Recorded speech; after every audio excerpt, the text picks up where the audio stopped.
Before we begin, I want to let you know that this story was sent to us by a listener named Daniel Mercer from Portland, Oregon. Daniel says he stumbled across what he describes as the most disturbing thing he has ever held in his hands, and after reading it, he could not sleep for 3 days. He reached out to us here at Bella Dark Tales because he said, and I quote, he needed someone else to carry this weight with him.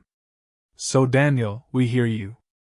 And to everyone listening right now, whether you are driving home late at night, lying in bed with the lights off, or sitting somewhere quiet and alone, I want you to know that what you are about to hear is going to stay with you. This is Bella Dark Tales, and tonight, we go somewhere the ocean does not want us to go. There are places in this world that swallow people whole. Not with violence. Not with fire or flood or the dramatic collapse of something massive. They swallow people quietly. One moment someone is there, laughing, breathing, making plans for next Tuesday, and then they are simply gone. The ocean is the greatest example of this. It has been doing it since the first human being was foolish or brave enough to build a vessel and push off from shore. And most of the time, when the ocean takes something, it keeps it. It does not explain itself. It does not leave a note. It simply closes over whatever it has claimed and goes on moving the way it always has, indifferent and enormous and impossibly old. But sometimes, very rarely, something comes back. Not the people. Never the people. Something else. My name is Daniel Mercer, and I am 34 years old, and I have been working in maritime salvage and historical recovery for about 11 years now. I grew up in Portland, Oregon, close enough to the coast that the ocean was never really something I romanticized. It was just there. Gray and massive and smelling like salt, and something older than salt. My father worked commercial fishing vessels out of Astoria for 20 years before his knees gave out, and my grandfather before him did the same thing. Water was in my family the way some families have music or carpentry, or a tendency toward bad tempers. It was just what we understood. I got into salvage work almost by accident. I had been doing marine archaeology as a hobby, nothing serious, mostly diving around old wrecks off the Oregon coast with a buddy of mine named Phil Ostergaard, who had a beat-up little research boat he kept at a marina in Newport. We were amateurs. We had the right equipment, and not enough experience, and just enough reckless confidence to get ourselves into situations that smarter people would have avoided. But we loved it. There is something genuinely extraordinary about descending into cold, dark water and reaching out your hand and touching something that has not been touched by a human being in 100 years. It reframes your entire understanding of time. It makes you very small in a way that does not feel bad. It just feels honest. A maritime salvage company out of Seattle noticed some of the documentation work Phil and I had been posting online, photographs and measurements, and detailed logs of the sites we were exploring. They reached out to us, offered Phil and me consulting contracts, and within about 18 months I had transitioned fully into doing this professionally. Phil stayed on as a contractor. I moved up into a staff position and eventually became one of the lead researchers for Pacific Northwest historical recovery operations. It is a niche enough field that there are maybe 40 or 50 people in the country doing what I do at any serious level, and we all tend to know each other, at least by reputation. I tell you all of this because I want you to understand that when I say I have seen strange things in this work, I am not speaking as someone who is easily spooked. I have been inside the rusted hulls of vessels that sank a century ago. I have handled human remains with as much care and professionalism as I could manage. I have pulled objects from the seafloor that were so perfectly preserved by cold water and low oxygen that they looked like they could have been placed there last week. I have read the final log entries of captains who knew they were going to die and wrote it all down anyway. I am not squeamish. I am not prone to fantasy. What I found 14 months ago broke something in my understanding of how the world is supposed to work, and I have not been able to put it back together since. It started with a job.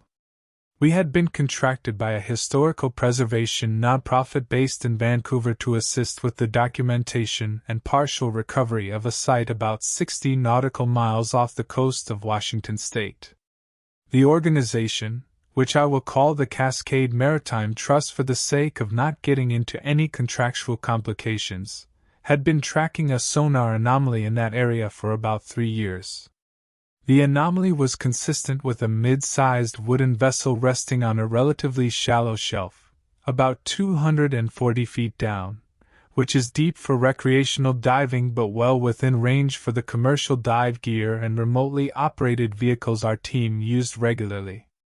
The working theory when we were brought in was that the wreck was a late 19th century lumber schooner. There were dozens of them that went down in Pacific Northwest waters during that era, casualties of the notoriously brutal storms that came in off the Pacific between October and March. Most of those wrecks had been identified and catalogued. This one had not, which was interesting but not extraordinary. The ocean floor along the Washington and Oregon coasts is full of things that have not been catalogued yet and probably never will be. We mobilized in early November, which I know sounds like poor timing given what I just said about Pacific storms, but we had a window of about 8 days between weather systems, and the Trust was under some funding pressure to show results before their fiscal year ended in December. We had a crew of 9 aboard our vessel, which was a purpose-fitted research ship called the Alderman Gray, roughly 110 feet long with a full suite of dive support equipment, and 2 ROVs that we called Bishop and Rook because Phil had a chest thing.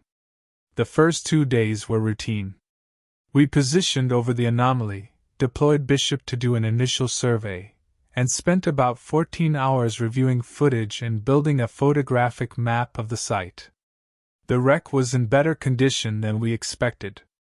The cold water and the depth had preserved it remarkably well.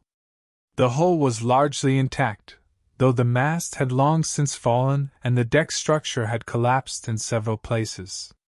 There was significant marine growth, as you would expect, but underneath it the original timber was solid. Phil estimated it had been down there somewhere between 90 and 130 years based on the growth patterns and the construction style visible in Bishop's footage. What we could not immediately determine was the vessel's identity. The name on the stern was obscured by a heavy growth of mussels and tube worms, and the general design was consistent with about a dozen different vessel types from that era. That was not a problem. We had been through this before. You do the systematic work, you collect the evidence, you figure it out. There is a process. On the 3rd day, we send our divers down for the first time. We had 3 commercial divers on staff for this project. Marcus Tremblay, who had 15 years of deep salvage experience, and was as calm underwater as any person I have ever seen. Yuki Tanaka, who was newer but excellent and had a particular talent for the delicate work of handling degraded materials without causing further damage. And a man named Gary Foss, who was the oldest of the 3 and who I had worked with on and off for about 6 years and trusted completely.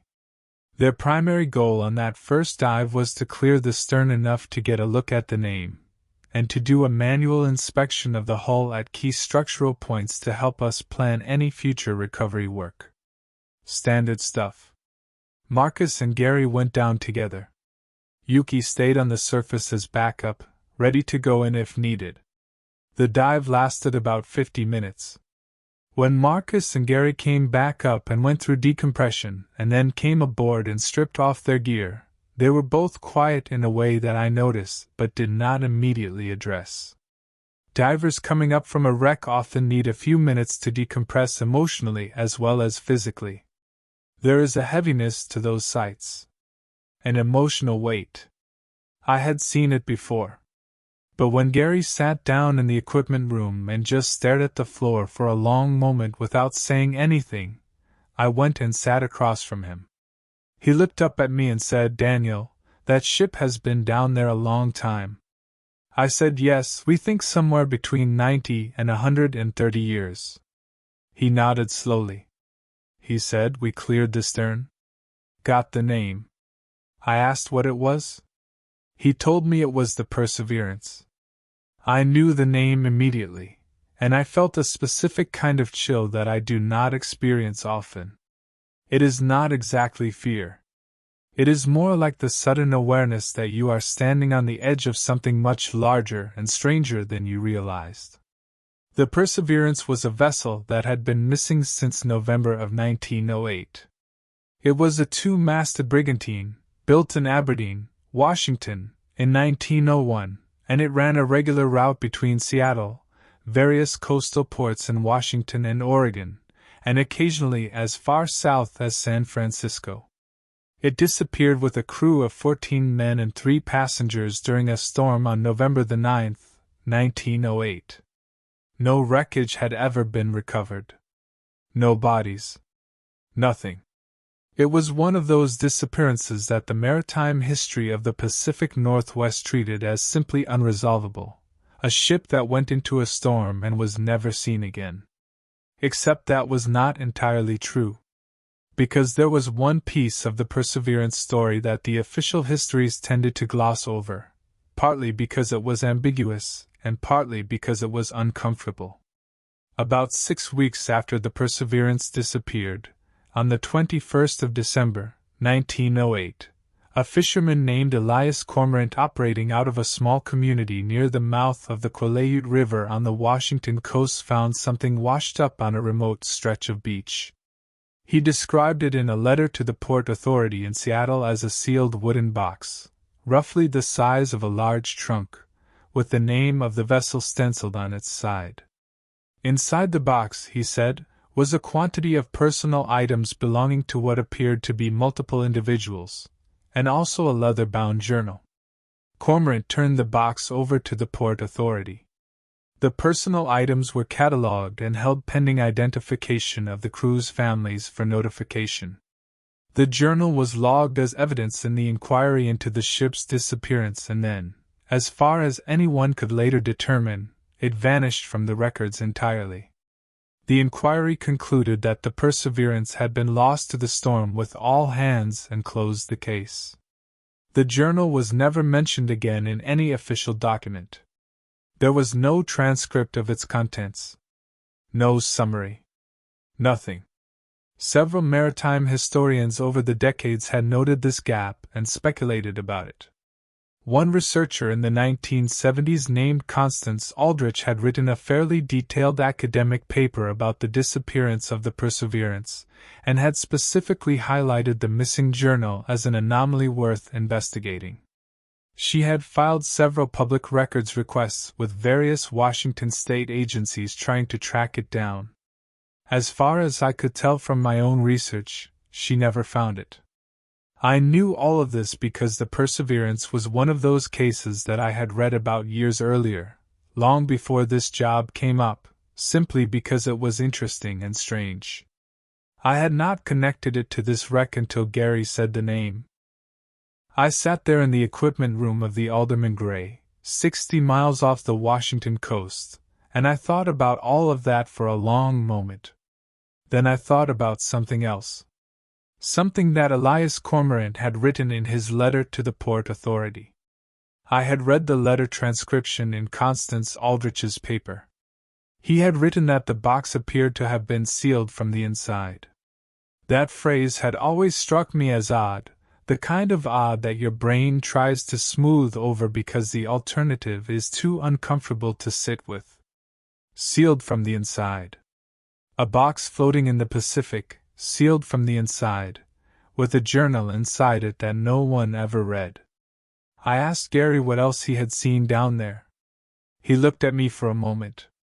Then he said that there was a cabin structure that was partially intact near the bow, and that through the porthole he had been able to see what looked like a significant quantity of papers or documents, protected by the cold and the sealed nature of the space. He said it was unlike anything he had encountered in a wreck of this age. Usually everything organic was long since gone. But this cabin appeared to have remained remarkably sealed. Almost airtight, he said, which should not have been possible at that depth over that length of time, but there it was.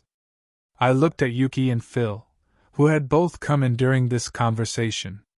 Phil was leaning against the doorframe with his arms crossed and a very specific expression on his face that I recognized as him being very interested in something and trying not to show it too obviously. I asked Gary if he thought we could get into the cabin. He said slowly yes. He thought we could. But he also said something that I have thought about many times since. He said, "Daniel, I have been doing this for 30 years, and I have had maybe 3 or 4 dives where something felt wrong in a way I could not explain. This was one of them. I do not know what it was. But I want you to know that before we go back down there." Gary Foss was not a man who said things like that. In 30 years of diving, Gary Foss had encountered things that would make most people reconsider their career choices, and he talked about all of it with the flat matter-of-fact tone of a person describing a trip to the grocery store. He did not talk about feelings. He talked about data. I told him I heard him. I told him we would be careful. We spent the rest of that day in planning. Phil pulled everything we had in our reference materials about the Perseverance, and the circumstances of its disappearance. Yuki ran through our equipment to make sure everything was in optimal condition for the next dive. Marcus sat with Gary and they talked quietly for a long time, and I did not interrupt them. That night I lay in my bunk and thought about sealed boxes and missing journals and a ship that had gone down with 17 people aboard during a November storm in 1908, and had sat on the floor of the Pacific Ocean for 115 years without ever being found. I thought about the phrase sealed from the inside. I thought about what Gary had said about something feeling wrong. I did not sleep very much. The next morning was clear and cold. The sea was calm in the way the Pacific sometimes is in November, not peacefully calm but ominously calm, like it was holding its breath. We had breakfast and went over the plan. Marcus and Yuki would go down together. Gary would stay on surface support at his own request, which I respected without comment. Phil and I would monitor everything from the operations room aboard the Alderman Gray, reviewing live feeds from the cameras mounted on Marcus and Yuki's helmets. The dive started at 9:17 in the morning. I want to describe what we saw on those camera feeds as carefully and accurately as I can, because I have reviewed the footage many times since, and I want to make sure I am not adding anything that was not there or removing anything that was. The descent to 240 feet took about 12 minutes. The water was extraordinarily clear that day. Visibility was excellent. As Marcus and Yuki approached the wreck from above, the first thing that struck me watching the footage was how whole it looked. I had seen hundreds of wrecks. There is always a particular kind of dissolution that happens to a vessel over time, a sagging, a spreading, a dispersal of its structural identity. The Perseverance had not done that. It sat on the shelf the way a ship sits in a harbor, upright, defined, as if it had simply been parked there. The marine growth covered it like a garden and the wood was dark and heavily weathered, but the form was essentially intact.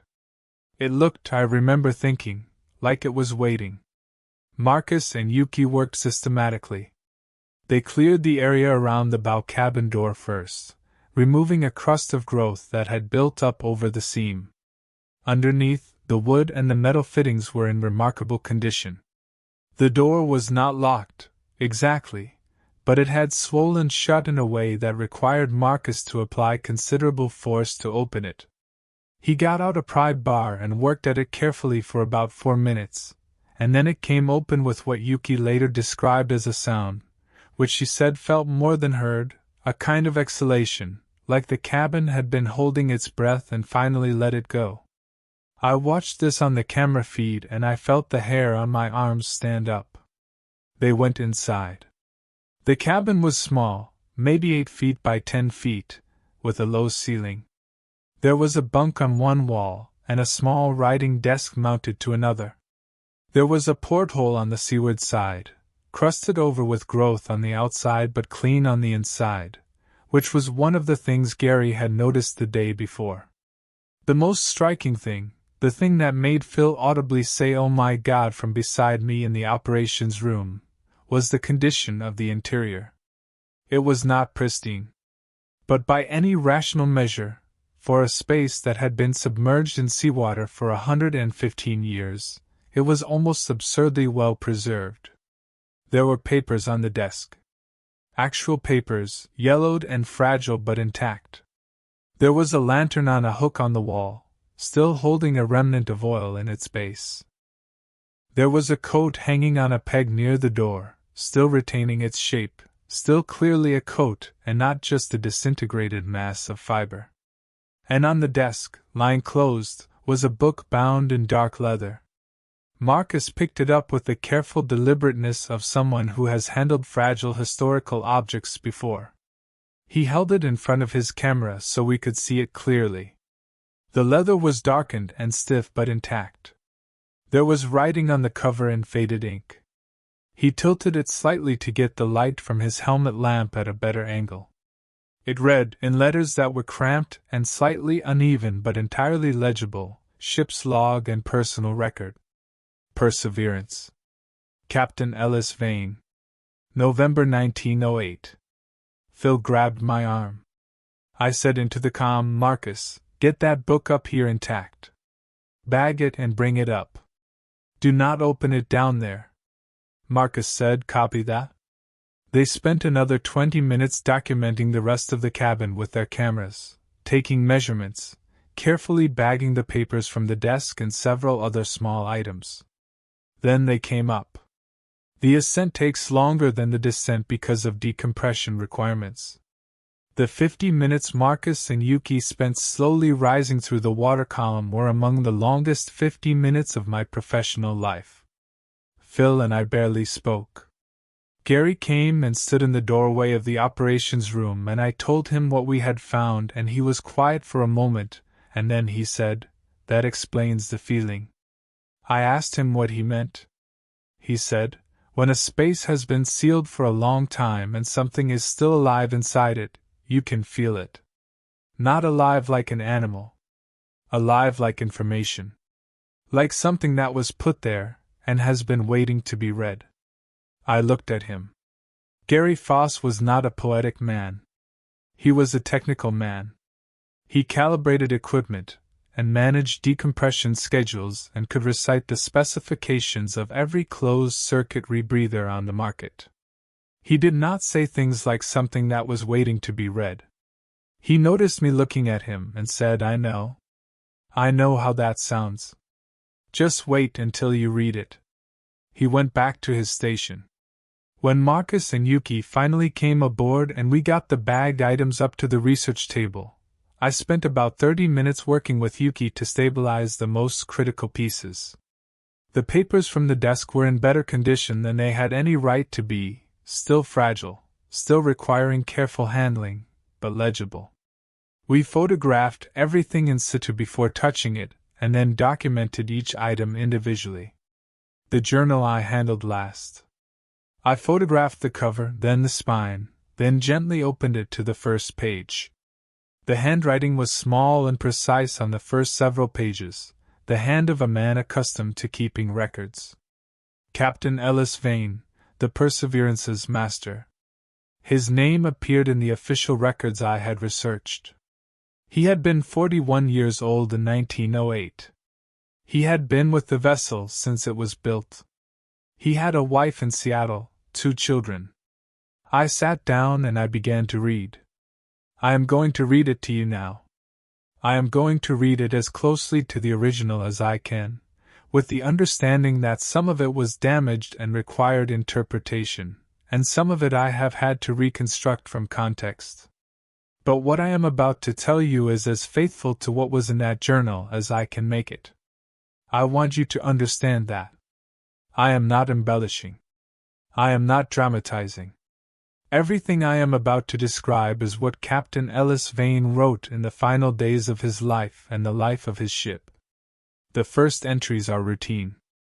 October the 14th through October the 29th, Vane records the ship's position, weather conditions, cargo manifests, crew notes. The Perseverance was carrying a load of processed timber from a mill near Gray's Harbor to a buyer in San Francisco, along with 3 passengers, a family named Collard, a father, mother, and their adult son, who were relocating from the Washington coast to California. The entries are businesslike and orderly. The weather is described as seasonal. The crew is described as in good spirits. Everything sounds completely normal. The tone begins to shift on October the 30th. That entry reads as follows. I have translated some of the abbreviations and nautical shorthand into plain language for clarity. October 30th.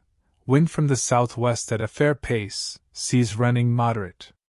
We are making good time and expect to put into Astoria tomorrow for water and minor supplies. Something I want to note, though I am not sure what to make of it. Hask and Purvis, 2 of the deckhands, came to me separately this evening with the same complaint. They say that on the night watch the past 2 nights they have heard something below decks that they cannot account for. A sound, they say, like breathing. Not a person breathing, but something larger, a sound that comes up through the boards and fills the space. Purvis is not given to fancy. Hask is younger and might be more impressionable. But the fact that they came to me independently and described the same thing gives me pause. I went below myself after dinner and listened for some time. I heard nothing. I have noted it here for the record. More likely than not, it is some vibration of the hull or the cargo shifting. We will see if it continues. October 31st. Put into Astoria without incident. Took on water and fresh provisions. The crew went ashore in shifts. Young Thomas Collard, the passenger's son, came and spoke to me on the deck in the early afternoon. He is a quiet young man, perhaps 22 or 23, and seems to spend a great deal of time walking the deck and watching the water. He asked me in a tentative way if I had noticed anything unusual on this voyage. I asked him what he meant by unusual. He said he was not sure how to describe it. He said that at night he had been having very vivid dreams, more vivid than any he could remember, and that in these dreams he was in the water. Not drowning. Just in the water. Floating. And in the dreams the water was speaking to him, not in words exactly, but in something that felt like language, like meaning, except he could not remember it when he woke. He apologized for mentioning it, and said he supposed it was just the novelty of traveling by sea. I told him it was nothing to worry about. I told him it was a common experience for those new to extended ocean voyages. I am not sure that is true. But I did not know what else to say. November 1st. Left Astoria on the morning tide. The sound that Hask and Purvis reported is still occurring. 3 more crew members have mentioned it now. Doran, Flett, and McCreary. McCreary is my second mate, and an experienced man of 37 years. He is not prone to imagination. He came to me after the evening meal and sat down, and told me plainly and without effect that he believed the sound was not a natural vibration of the vessel. He said it had a pattern. Not a regular pattern, not like a mechanical rhythm, but a pattern the way that speech has a pattern. The way that something intentional has a pattern. He said it reminded him of something he had heard once, years ago, off the coast of Alaska, and that he did not like it then, and he did not like it now. I asked him what he had heard in Alaska. He did not answer for a long moment. Then he said, "Captain, when I was young and stupid I did something I should not have done, and what I heard was the consequence, and I have been a careful man ever since." He would not say more. I did not press him. But I have not been able to stop thinking about it. November 2nd. A full day's run in good conditions. The coast of Oregon visible to the east for much of the morning. I went below several times to listen for the sound myself. I heard it once, in the late afternoon. I want to be precise about this because I am a precise man and I do not want to let my imagination do my documentation for me. What I heard was a vibration that came up through the boards of the lower deck. It was low in pitch and rhythmic, but not mechanically rhythmic. It had the quality of something that was pausing between sounds. It had the quality of respiration. I listened to it for perhaps 3 minutes before it stopped. I stood there in the dark of the lower deck for a long time after it stopped, and I was aware of a feeling that I have not experienced since I was a boy. The feeling of being watched by something that you cannot see. November 3rd. The passengers are distressed. Mrs. Collard came to me this morning in a state of considerable agitation, and told me that her husband had been ill in the night, complaining of pressure in his head and an inability to stop hearing what he described as a voice that was not a voice. He is resting now, and she says he is better. Thomas Collard has not appeared on deck today. I am told by the cook that he did not eat. I went to his cabin and knocked, and he answered but did not open the door. He said through the door that he was well and needed to rest. His voice sounded strange. Flat. Like a voice coming from a long distance. I had a conversation this evening with McCreary that I want to set down exactly as I remember it. He came to me in my cabin and sat down and said, "Captain, I have been thinking about what is below us." I asked what he meant, below us in what sense. He said, "The water. The ocean beneath this vessel." He said, "There are things in the deep ocean that have no name, and they have no name because no one who has encountered them closely enough to name them has come back to do the naming." He said this flatly, without drama, as a man states a professional assessment. He said that in his experience, which spans 4 decades on the Pacific, there are certain passages of water where you can feel that something is present in the deep. Not nearby. Not at the surface. But in the deep, far below, something that is aware of your passing. He said that usually this feeling is brief and then it passes and you go on. He said this voyage was different. He said the thing, whatever it was, had taken an interest. I asked him what he thought we should do. He said, "Captain, I think we should make for the nearest port immediately, put these passengers ashore, and do not return to sea on this vessel for at least 3 months. I asked him if he was serious. He looked at me without expression and said, "I have never been more serious in my professional life." I considered what he said for a long time. Then I made the decision that I have since regretted every day. I told him that we would continue to San Francisco. We had a contract. We had a cargo. We had a schedule. I told him that what we were experiencing was almost certainly a combination of suggestibility and the natural unease that comes from an extended voyage in November conditions. I told him we would be in San Francisco in 4 days.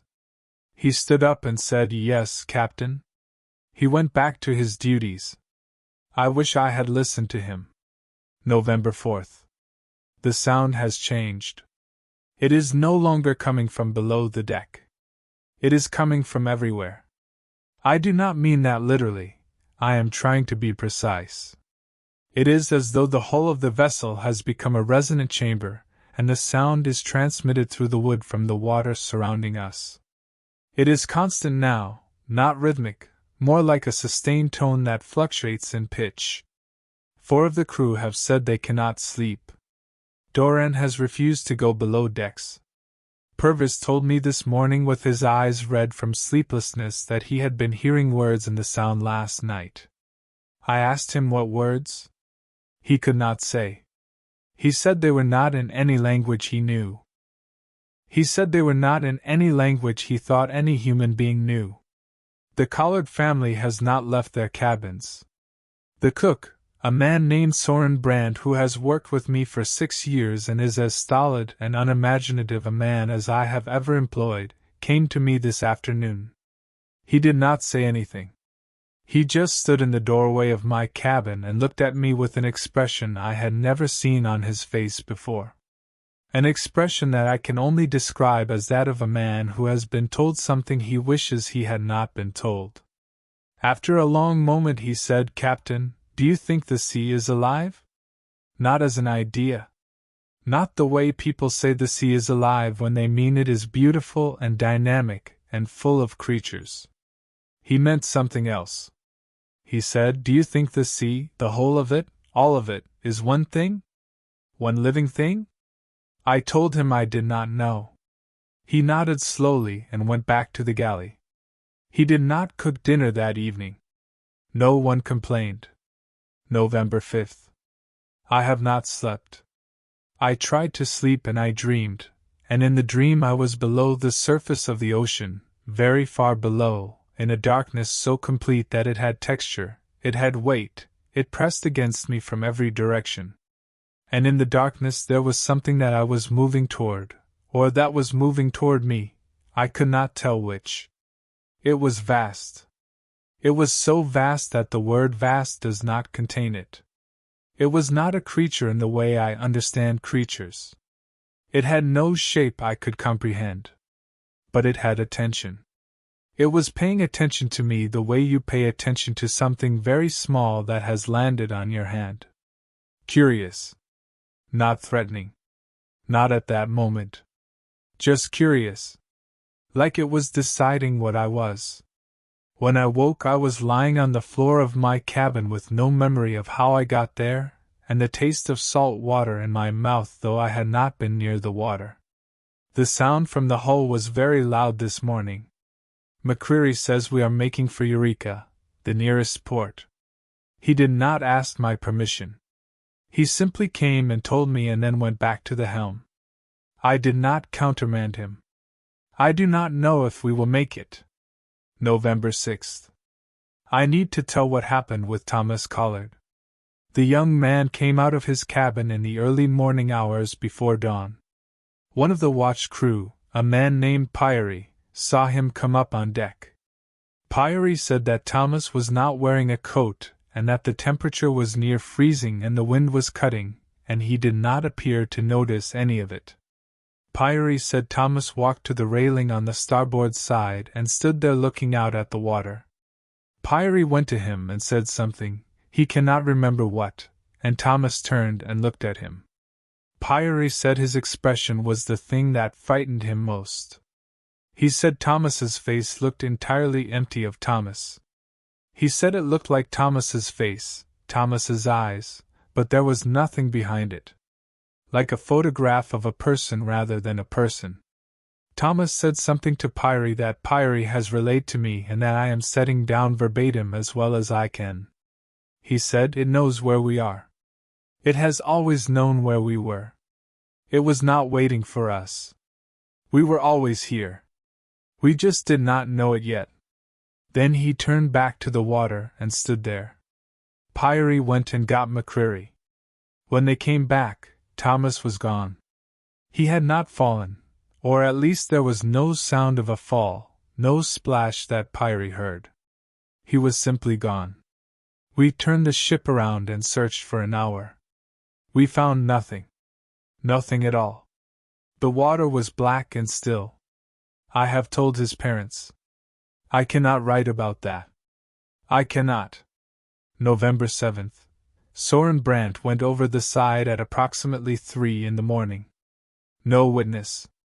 He was found missing from his bunk at the 6 o'clock watch. Doran has stopped speaking. He moves when he is directed to move and performs basic tasks when assigned them, but he does not speak, and when I look in his eyes I see the same thing Pyrie described in Thomas Collard. That emptiness. That absence of the person. McCreary has not slept in 2 days.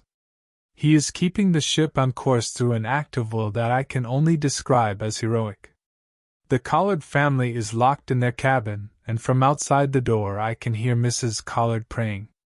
The sound from the hull has become so loud that it is interfering with our ability to communicate with each other.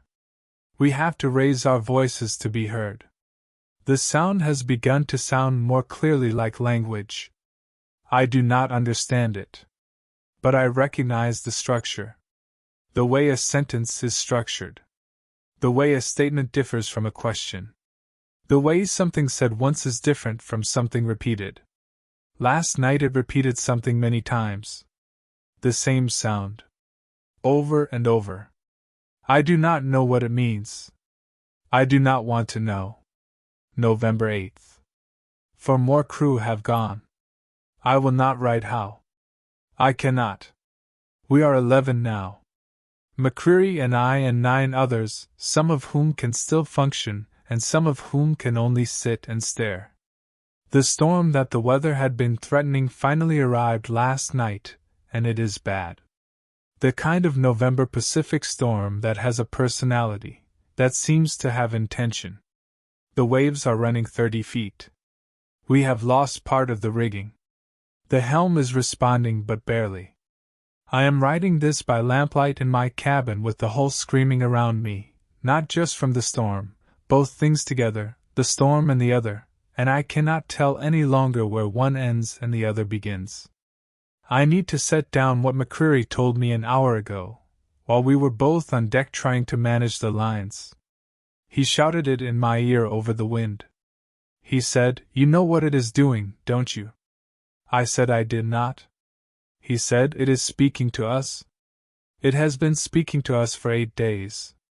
It is telling us something." I asked him what. He said, "It is telling us that this is its. All of it. All the water. All the ocean. Every drop. And everything in it and everything on it. It has always been its. We are in its mouth, Ellis. We have always been in its mouth. We simply did not know because it had not closed it yet." I have been thinking about those words for the last hour. We have always been in its mouth. It simply had not closed it yet. November 9th. This is my last entry. I am writing it while I still can. The storm is catastrophic. I do not believe the vessel will survive. McCreary is at the helm, and God help him. I do not know how many of the crew are still aboard. I do not know what has happened to the Collard family. I have done what I can. I have failed in my duty. I have failed these people. I am placing this journal in the strongbox from my cabin along with such other documents as I can gather. I am going to seal the box and I am going to put it in the water. I know that sounds like the act of a man who has lost his reason, but I want to explain why I am doing it. I am doing it because if anyone ever finds this record, if anyone ever reads what I have written here, they need to know that what happened to the Perseverance was not an accident. It was not a storm. The storm is real, yes. But the storm is not why we are dying. We are dying because something in this ocean noticed us. Something ancient and enormous and entirely indifferent to us as anything other than objects of very brief curiosity. Something that spoke to us for 8 days in a language we could not understand and then, when it was done with us, simply closed. I want whoever reads this to know that it is still down there. Whatever it is still down there. The ocean is its. All of it. Every mile and every fathom and every dark cold depth. We are passengers in something else's world, and most of the time that something else does not notice us, and we are safe only because we are too small and too brief to be worth noticing. But sometimes, rarely, something shifts. Something vast turns its attention in a direction it has not looked before. And when it looks at you, you will know. You will hear it. You will feel it in the boards beneath your feet and in the water in your dreams and in the empty eyes of the people it has already touched. And when that happens, do not wait. Do not reason with yourself. Do not tell yourself it is suggestibility or anxiety or the natural unease of a November passage. Turn around immediately and get to land and do not look back.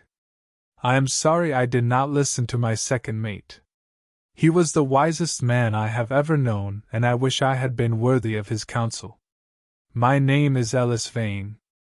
I was the master of the brigantine Perseverance. I am 41 years old.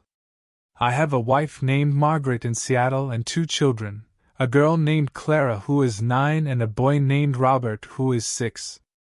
If this ever reaches anyone, please tell them that I loved them and that I thought of them at the end. The ocean is alive. Not the way that people mean it when they mean that it is full of life. It is alive the way that you and I are alive. And it is awake. And it has noticed us. I cannot tell you exactly what I felt when I finished reading that journal, sitting at the research table of the Alderman Gray, 60 miles off the Washington coast, with the Pacific all around me and the gray November sky overhead. I can tell you that for a long time I did not say anything. Phil was beside me and he was also silent. Gary Foss had come in at some point during my reading and had stood behind me reading over my shoulder, and when I looked up at him his face was the color of old paper. Marcus and Yuki were in the room too. Nobody spoke. Finally Phil said quietly, "What do we do with this?" It was not really a question. It was more like a thought that needed somewhere to go. I looked out the porthole at the water. It was gray and cold and absolutely ordinary looking. The surface ran in small swells. Seabirds moved along the horizon. It was the Pacific Ocean on a clear November day. It was not sinister. It was not threatening. It was just the ocean. I thought about what Ellis Vane had written. I thought about the phrase "we have always been in its mouth." I thought about the fact that this vessel had gone down in a storm on November the 9th, and today was November the 9th. Not the same year, obviously. 115 years later. But the same date. The same month. The same stretch of coast. I had not thought about that until that moment, and when I thought about it the hair on my arms stood up again and did not go back down. I said, "We are going to document everything fully and properly, and we are going to turn this over to the Cascade Maritime Trust and the appropriate historical authorities. That is our job and we are going to do it correctly." Everyone nodded. Then I said, "And then we are going to leave this site." Nobody argued with that. We spent the next 6 hours photographing, measuring, cataloging. We brought up several more items from the cabin, including the bundle of papers from the desk, which turned out to be routine shipping documents and personal correspondence, none of it as significant as the journal. We documented the external hull thoroughly with Bishop. We did everything by the book, meticulous and professional and thorough. And while we were doing all of that, I was aware of something. I want to be very careful about how I describe this because I am aware of how it sounds. But I am committed to telling this accurately. While we were working, I became aware of something underneath the vessel. Not a sound exactly. Not a vibration. It was more like a pressure. The kind of pressure you feel in your ears when you descend too quickly. Except I was on the surface. I was in the operations room of the Alderman Gray, 60 miles from shore, reviewing camera footage. And there was a pressure. Low and steady. The way a sustained tone feels when it is very low frequency, when you feel it in your chest more than you hear it with your ears. I looked at Phil. He was looking at me. He said, "You feel that?" I said, "Yes." He said, "I think we should finish up soon." I said, "Yes. I think we should." We finished up. We packed everything carefully. We hauled Bishop and Rook aboard. We secured everything for transit. And then we turned the Alderman Gray toward the coast, and we moved at best possible speed until the depth finder read something manageable, and then we kept going until we could see land. I watched the water behind us for a long time. Nothing followed. Of course nothing followed.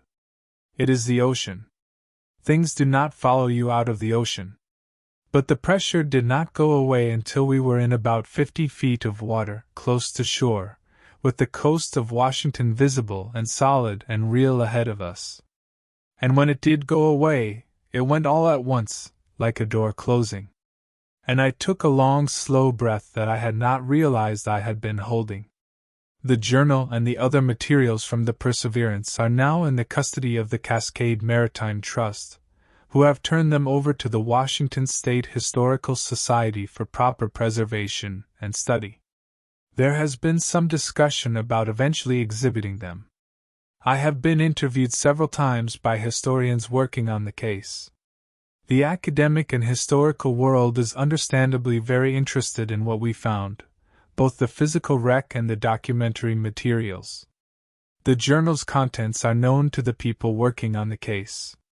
The historians have been professionally cautious about the more extraordinary claims it contains, which is appropriate and correct. They are treating it as a historical document first, which is what it is. But I have found myself thinking about it at 3 in the morning when I cannot sleep. I have found myself thinking about it when I drive across the bridge over the Columbia River and I look south toward the ocean, and it is gray and flat and enormous. I have found myself thinking about what Ellis Vane wrote and what McCreary said to him on that deck in the storm in November of 1908. We have always been in its mouth. We simply did not know because it had not closed it yet. There is a scientific principle that I think about sometimes. It is the idea that the known universe, everything we can observe, everything we can measure, everything that exists within the range of our instruments and our understanding, represents a small fraction of what actually exists. There is dark matter. There is dark energy. There is the vast majority of the universe that we know is there, and that we cannot see and cannot measure, and cannot describe except by its effects on the things we can see. Most of what exists is invisible to us. Most of what exists is beyond our comprehension. And we go about our lives on this small wet rock orbiting a middling star in a middling galaxy. And we build our cities and write our histories and sail our ships across our oceans.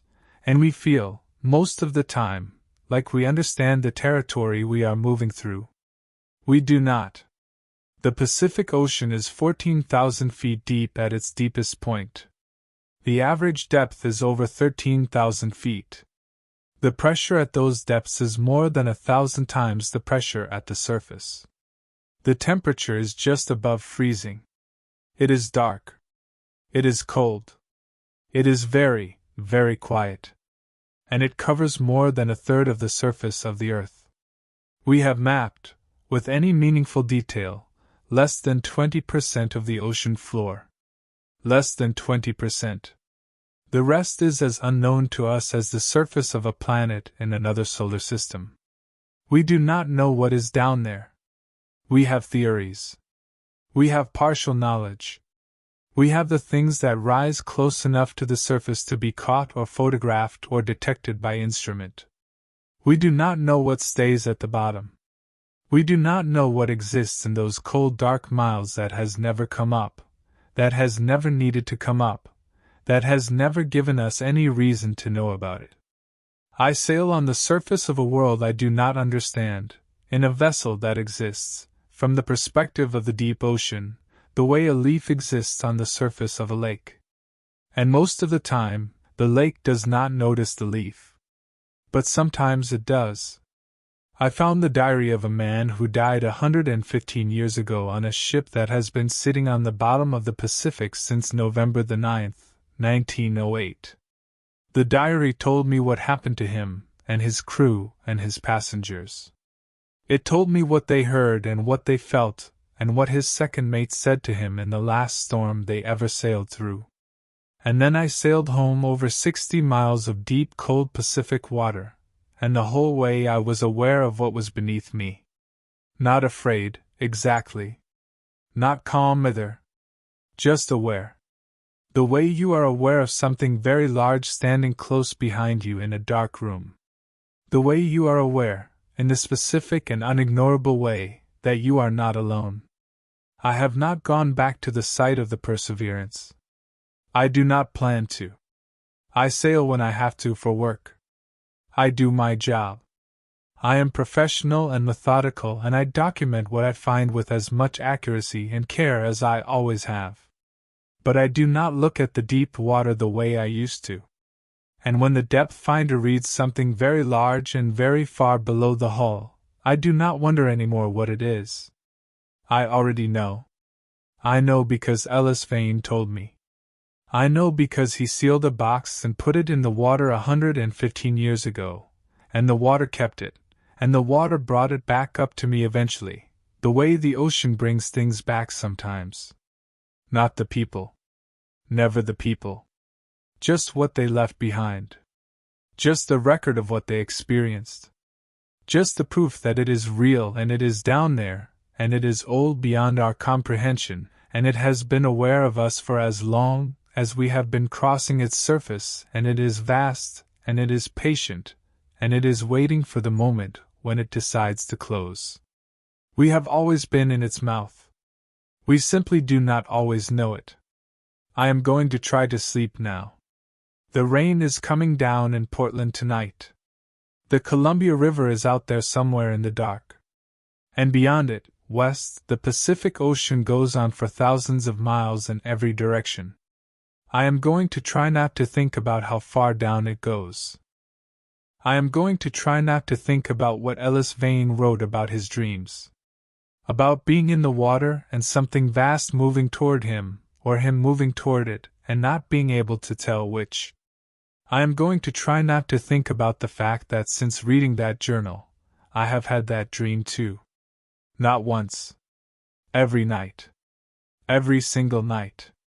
I am in the water. And something is moving toward me.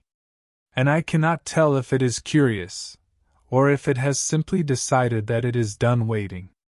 And I wake up with the taste of salt water in my mouth.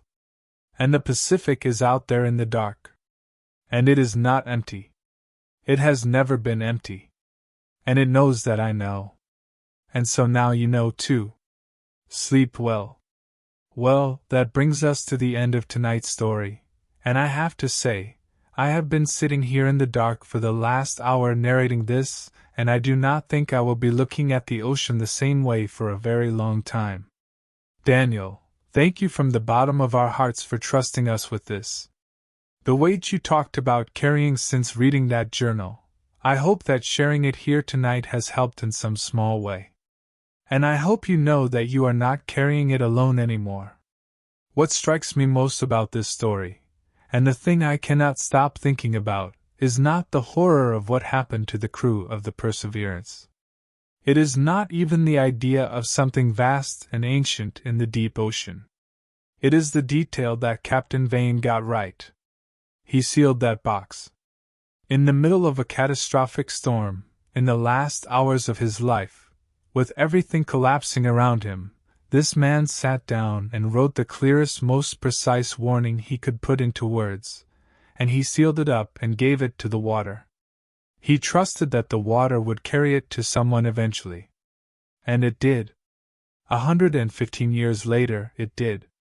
There is something about that act of will, that stubborn insistence on being heard even at the very end, that I find both beautiful and devastating in equal measure. And then there is what Daniel said at the very end. About the dreams that started after reading the journal. About waking up with the taste of salt water in his mouth. About something moving toward him and not being able to tell if it is curious or decided. I will let you sit with that. If you have enjoyed tonight's story, or if it has kept you up tonight, or made you look at the ocean a little differently the next time you see it, please take a moment to like this video and share it with someone who loves a good horror story. Your support genuinely means everything to this channel, and it helps us find more stories like this one to bring to you. Do not forget to subscribe to Bella Dark Tales so you never miss a new story. We are here every week with something that will get under your skin and stay there. And we want to hear from you. What did you think of tonight's story? What part of it stayed with you the longest? Drop your thoughts in the comments below. We read every single one, and your reactions are honestly one of the best parts of doing this. And if you have a story of your own, something that happened to you or someone you know, something you cannot explain, something that has been sitting in the back of your mind waiting to be told, please send it to us. Our email is belladarktales@gmail.com. We treat every story we receive with care and respect, and who knows, maybe your experience is the next one that we bring to the dark together. This has been Bella Dark Tales. I have been your narrator. And somewhere out there, past where the ocean floor falls away into the deep dark that no light has ever reached, something very old and very patient is still listening. Until next time. Do not look down.